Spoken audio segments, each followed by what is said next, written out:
Tonight, Oakland is dealing with the fallout over the firing of its police chief, LeRonne Armstrong. There's a strong reaction on both sides we've been getting all day today, with the city's brand new mayor at the very center of it. Now, Armstrong was the 13th person to lead the embattled police department in the last 20 years. He had been on leave for a month after an outside report found the department failed to adequately discipline a former sergeant accused of misconduct. Well, yesterday, Mayor Sheng Tao explained she decided to fire Armstrong without cause based on his reaction to the investigation and his downplaying that its findings reflected serious problems in the department. I can say that it is clear to me that there are systemic issues and the city needs to address them, and that we cannot simply write them off as mistakes. So for background, the police department has been under federal oversight for the last 2 decades because of the so-called Riders scandal involving 4 officers accused of corruption.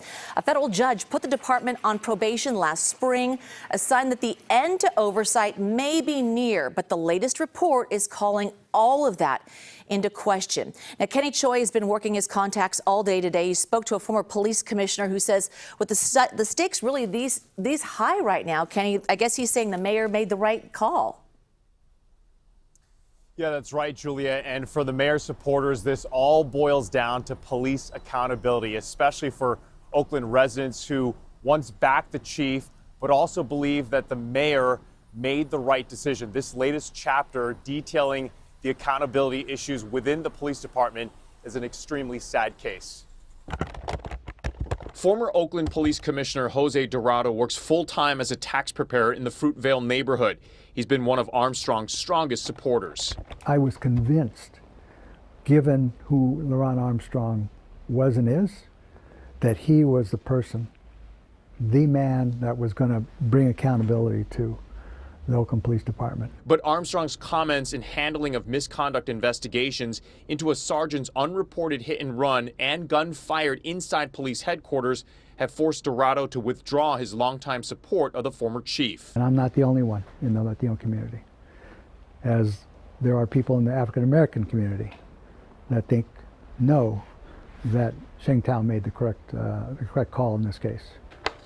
Jim Channon is a civil rights attorney specializing in police misconduct and has represented Oakland police officers. The mayor made the right decision. Channon was also one of the 2 lead attorneys for victims in the Oakland Riders case in the 90s that exposed police accountability issues and led to federal oversight, now lasting more than 2 decades.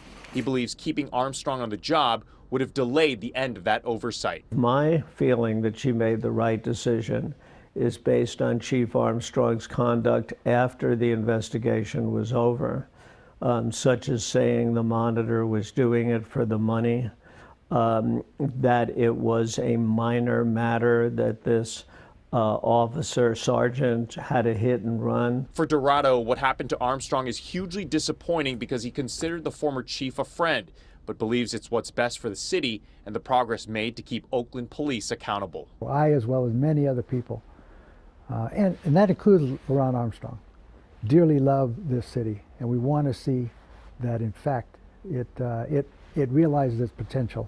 There's so many of us that are frustrated at that fact, that Oakland has not come close to what its potential can and should be.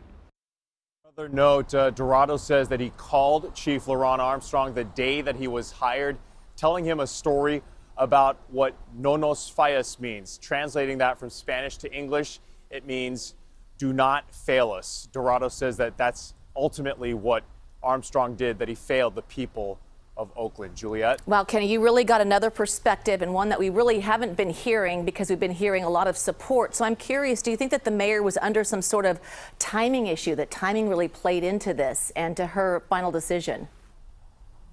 Exactly, Julia. Timing is key in all of this. The Oakland Police Department essentially was at the goal line of exiting this federal oversight that has been going on for more than 2 decades. Folks like Channon believe that if the mayor made the other decision to keep Armstrong, that would have jeopardized this oversight. And from the OPD exiting this oversight, he says that the federal monitor, Robert Warshaw, would have had enough evidence, plenty of evidence that OPD was not in compliance, especially when it comes to misconduct investigations. And that's why the mayor made this difficult decision. Yeah, difficult indeed. Thank you for that explanation, though. That was well said. Appreciate it, Kenny. Thank you.